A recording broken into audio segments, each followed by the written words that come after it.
Hello, my name is Laurence, and I am going to read from my novel, Sleepwalker's Cafe, available on Amazon. Yes, I know they're a terrible company, but it's the only place I can get it. I'm going to walk to a couple of used bookstores and throw random copies in there. So. Okay. A collection of medical oddities in the field of psychology for psychedelic music, psych majors, maintaining it's just not their flavor.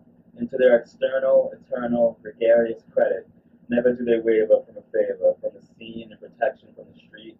We were all just lost lambs looking for the perfect land, trying our best not to eat more meat, but that impossible is not an option when your mind is full of toxins and your old teddy bear is strung out and will never dry out.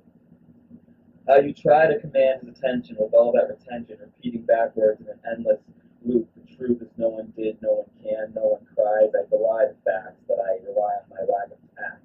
To elicit a reaction in the fabulous faction, teeming with groupthink and a way to overlook every haunted hotel we have tried to pry from the night's screaming eyes. That page has nothing to do with this page, which has nothing to do with the next page. Once upon a time, all I wanted to do was set the stage alight, but now I am fighting a very different fight. It has everything to do with feeling all right and never letting myself become uptight. And what gives me the right to assume what's best, and my ranting will fix me, so fuck all the rest. And you cannot fall if you never take life's test. But now I know too long have I been at rest, but tonight's the night for the muse to confess on why she let him win and what I can do to not let it happen again. The way he pretends to lend a hand while behind his back he clutches a dagger, the ritual killing for a demon of his stature is my own personal anti-rapture. But I cannot and I will not, and my will not let me. And the grave grass will madden, and indeed one day cover us. But trust there will be no fuss. I'm trying to accept that the softly wept and Gollum crept when they raised the what was left.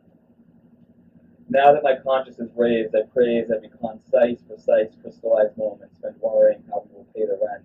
Our souls may be spent, but they were never sold. The story will continue to be told long after the libraries are closed and the books are disposed, and the level heads prevail when garage rock fails. At the pace of a snail, I danced around the point as I passed around the joint, which looks a lot like a talking stick imbued with the music and magic of a tragic waste of plastic. It's classic. Everyone is into cult movies now. And Danny Perry isn't smiling, not because we are their league, but without context, your love isn't complete. Too many times I admitted defeat, not this time because this one's for Zag, and every living, breathing document we have filled with scribbles and raindrops. Books grow in the dark, and I realize it now. No, I never really lost that spark. It was right there all along, like Yuletide Spirit or a festival of sinister origin that we have manually transferred into something beautiful. I look over at the lost boys and their favorite generation, a lesson that can be learned from not burning your journal and sticking to your credentials and only bringing the essentials. The creeping feeling that you just might make it after all. Sitcoms from the 80s like Cold War bombs from the 50s speak to my claim for survival. It's a cheap and obvious revival of what works, and a sworn-off kiss to the children who scoff at the scar of the selected who snipe and bait, and secretly taper a conversation, hoping to gain a conversation, a diversion to a hell that